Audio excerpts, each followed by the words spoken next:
منی، پیسہ، دولت ایک ایسی چیز جو آج تک کسی کی نہیں ہوئی، مگر بھکاری سے لے کر بلینئر تک ہر کوئی اسے پانا چاہتا ہے۔ ایک ایسی چیز جس نے جنگل میں رہنے والے انسانوں کو بادشاہوں میں بدل دیا۔ اور اب سوچنے کی بات یہ ہے کہ آخر اس پیسے میں اتنی طاقت آئی کہاں سے؟ یہ پیسہ آخر ہے کیا؟ اس کو کس نے بنایا اور کب بنایا؟ یہی سوالات ہمارے ذہن میں آتے ہی ہوں گے۔ پیسہ جو ہمیں دوسری چیزوں کی قیمت بتاتا ہے اور ہم دن رات اس کے لیے محنت کرتے ہیں اور پھر یہی پیسہ کسی اور کو دے دیتے ہیں اور وہ چیز خرید لیتے ہیں جو اس کے پاس ہے۔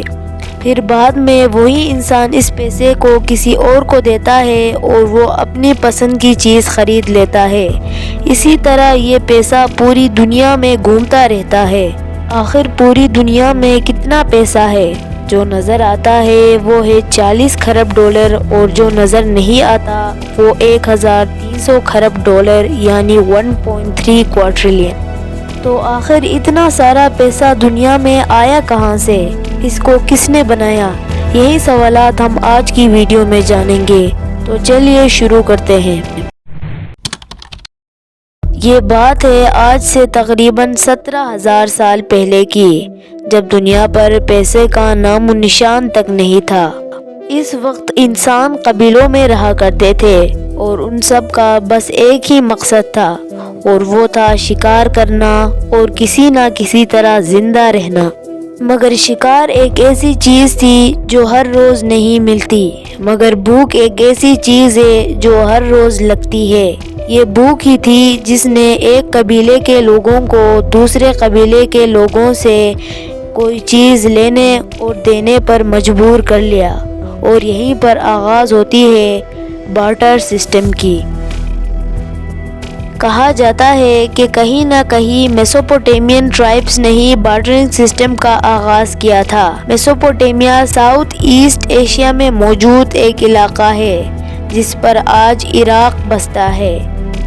اور جب ہزاروں سالوں بعد انسانوں کی پاپولیشن بڑھتی چلی گئی اور انسانوں نے اب کھیتی باڑی بھی شروع کر دی تھی، اس ٹائم پر بارٹرنگ سسٹم کی خامیاں نکلنا شروع ہو گئی۔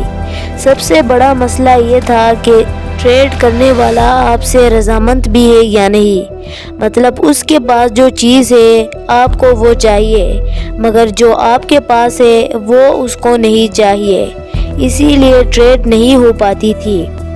بارٹرنگ سسٹم سے ٹریڈ کرنا بہت ہی زیادہ مشکل ہو گیا تھا، اس لیے ہمیں اب کوئی ایسی چیز کی ضرورت تھی جو ہر کسی کو چاہیے ہو۔ یہاں سے شروعات ہوتی ہے کموڈیٹی منی کی۔ کموڈیٹی منی مطلب ہر وہ چیز جو نایاب تھی اور جسے ہم خود بھی استعمال کر سکتے تھے اسے ہم نے پیسہ بنا لیا، اور کموڈیٹی منی کے ذریعے ہر کوئی ایک دوسرے سے ٹریڈ کرنے پر رضامند تھے۔ کموڈیٹی منی میں تیر، تلوار، جانوروں کی کھال، نمک اور یہاں تک کہ انسانوں کو بھی پیسے کی جگہ استعمال کر لیتے تھے۔ کموڈیٹی منی نے مان لو ہماری زندگی آسان بنا دی تھی، لیکن اس کے ساتھ بھی ایک مسئلہ تھا۔ وہ یہ تھا کہ ہر کموڈیٹی منی کی الگ الگ قیمت ہوتی تھی اور کوئی یہ نہیں جانتا تھا کہ میرے پاس جو چیز ہے اس کی قیمت کیا ہے۔ اور دوسرا مسئلہ یہ تھا کہ اکثر کموڈیٹی منی زیادہ تر خراب ہو جاتے تھے، اسی لیے اب ہمیں کوئی ایسی چیز کی تلاش تھی جس کی کوئی اسپیسیفک قیمت بھی ہو اور وہ زیادہ دیر بھی چل سکے۔ اور اسی طرح 600 BC کے اراؤنڈ اینشینٹ گریس میں شروعات ہوئی میٹیلک منی کی۔ سونے اور چاندی کو ملا کر ایسے سکے بنائے جاتے تھے جن پر شیر اور بیل بنا ہوتا تھا۔ لوگوں کو دن رات کی کمائی سے صرف 2 یا 4 سکے ملتے تھے جن سے ان کا کھانا بھی صحیح سے نہیں آتا تھا۔ یہ جو آپ دیکھ رہے ہیں یہ دنیا کا سب سے پہلا سکہ ہے جسے دی لائڈن اسٹیٹر کے نام سے جانا جاتا ہے۔ کہا جاتا ہے کہ سکوں کی شروعات چائنا سے ہوئی تھی اور سب ٹریڈنگ کے لیے سکے استعمال کرنے لگے۔ لیکن سکوں کی بھی ایک بہت ہی زیادہ بڑی پرابلم تھی، اور وہ تھی یہ کہ اگر سکے بہت زیادہ ہو جائے تو ان کو سنبھالنا مشکل ہو جاتا ہے۔ ان کا ویٹ اتنا زیادہ ہو جاتا ہے کہ جب ان کو ٹرانسپورٹ کیا جاتا تھا، کیونکہ پچھلے دور میں ٹرانسپورٹ کے لیے شپس زیادہ تر استعمال کی جاتی تھی، اس لیے ویٹ زیادہ ہونے کی وجہ سے ان کا ٹرانسپورٹ کرنا مشکل ہو جاتا تھا۔ اور اب ہمیں ایسی چیز کی ضرورت تھی جسے ٹرانسپورٹ کرنا اور اپنے پاس رکھنا بہت ہی زیادہ آسان ہو۔ اور اسی طرح 1279 میں شروعات ہوئی پیپر منی کی۔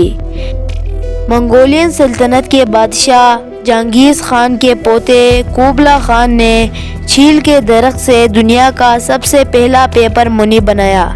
وہ لوگوں سے ان کے قیمتی زیورات اور سونے چاندی چھین کر ان کو صرف ایک کاغذ کا ٹکڑا دے دیتا تھا، جو کافی فیمس بھی ہوا، اور اسے لوگ کافی زیادہ دیر تک ٹریڈ کے لیے بھی استعمال کرتے رہے۔ لیکن اس کی وجہ سے انفلیشن بڑھنے لگی، اور اسی کی وجہ سے اس کی ویلیو بہت ہی زیادہ کم ہو گئی، اور لوگوں نے دوبارہ سونے کے سکے استعمال کرنا اسٹارٹ کر دیے۔ اس کے بعد برٹین نے ایک نیا لا پیش کیا، جس میں انہوں نے کہا کہ ملک میں جتنا سونا موجود ہوگا اتنے ہی پیپر منی چھاپی جائے گی۔ اس کو کہتے ہیں پیپر منی کو گولڈ اسٹینڈرڈ کے برابر کرنا۔ اس کے بعد 1930s میں ایک اور مسئلہ پیش آیا۔ یو ایس میں انفلیشن کی وجہ سے لوگ سڑکوں میں نکل آئے، اور کمپنیز کے پاس اتنا سارا پیسہ نہیں تھا کہ وہ اپنے امپلائیز کو سیلری دے سکے، اسی لیے ملک میں بے روزگاری بھی بہت زیادہ بڑھ چکی تھی۔ اور اسی کا حل نکالتے ہوئے پریزیڈنٹ ڈی روز ویلٹ نے پیپر منی اور گولڈ کا رشتہ ختم کر دیا، اور اب بس جو تھی وہ تھی پیپر منی۔ اس کی خود میں کوئی ویلیو نہیں تھی، یہ ایک worthless piece of paper تھا، اور لوگوں کو اس پر بھروسہ تھا کہ اس کے بدلے انہیں کچھ نہ کچھ ملے گا، اسی لیے لوگ اسی سے ٹریڈ کرنے لگے۔ پیپر منی کی وجہ سے دنیا میں ٹریڈنگ بہت زیادہ آسان ہو گئی۔ یہ ٹرانسپورٹ کرنے میں بہت آسان تھے، کاؤنٹ کرنے کے لیے بہت ہی زیادہ آسان تھے۔ اس فیٹ منی کو تو ہم ایزیلی ٹرانسپورٹ کر سکتے ہیں، لیکن ٹرانسپورٹ کرنے کے لیے بھی تو ٹائم کی ضرورت ہوتی ہے۔ لیکن اس تیزی سے بدلتے ہوئی دنیا میں صرف ایک چیز کی کمی ہے، اور وہ ہے اسپیڈ۔ اور اب ہمیں ایک ایسی پیسے کی ضرورت ہے جو ایک نینو سیکنڈ میں ادھر سے ادھر پہنچ جائے۔ اسی کے ساتھ 1980s میں شروعات ہوئی ای منی، یعنی ڈیجیٹل منی۔ لاکھوں کروڑوں کی ٹرانزیکشن صرف اور صرف ایک سیکنڈ میں، نہ ہی چوری ہونے کا ڈر اور نہ ہی گننے کی ضرورت۔ ہم اپنے گھر میں بیٹھ کر ایک کلک پر اپنے گھر میں کچھ بھی منگوا سکتے تھے۔ ڈیجیٹل منی دنیا کے ایک کونے سے دوسرے کونے تک ایک نینو سیکنڈ میں پہنچ جاتی ہے، مگر ڈیجیٹل منی کی بھی ایک بہت بڑی کمی ہے، اور وہ ہے ہیکنگ۔ اس کو ہیک کرنا مشکل تو ہے مگر ناممکن نہیں ہے۔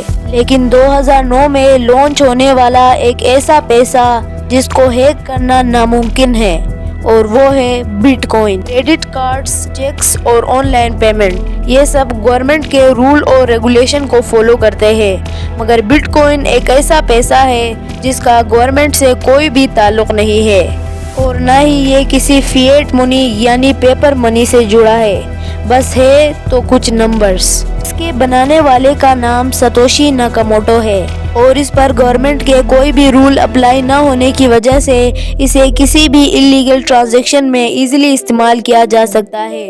جتنی انلیگل ٹرانزیکشن اتنی ہی کنٹری میں کرائم، اور جتنی کنٹری میں کرائم اس کنٹری کو اتنا ہی نقصان ہوگا۔ بٹ کوائن چاہے جیسا بھی ہے، لیکن اس کی blockchain technology credit cards اور آن لائن پیمنٹ میں یوز ہونے والی ٹیکنالوجی سے کئی گنا زیادہ بہتر ہے۔ یہاں تک کہ ایک بٹ کوائن کو ہیک کرنے کے لیے تقریباً 1 ارب سال یا تو پھر اس سے بھی زیادہ لگیں گے۔ لیکن ایک بار پیچھے مڑ کر دیکھیے اس دنیا کو، ہم نے تھوڑے سے وقت میں اتنی زیادہ ترقی کر لی ہے۔ سونے کے سکوں سے لے کر ایسے پیسے تک پہنچ گئے جو نظر ہی نہیں آتا۔ آپ کو یہ والی ویڈیو دیکھ کر کیسا لگا کمنٹ میں اپنے رائے کا اظہار ضرور سے کرنا۔ یہیں تک تھی ہماری آج کی ویڈیو۔ اگر آپ کو یہ والی ویڈیو اچھی لگی ہو تو ویڈیو کو لائک اور چینل کو سبسکرائب کرنا نہ بھولیں۔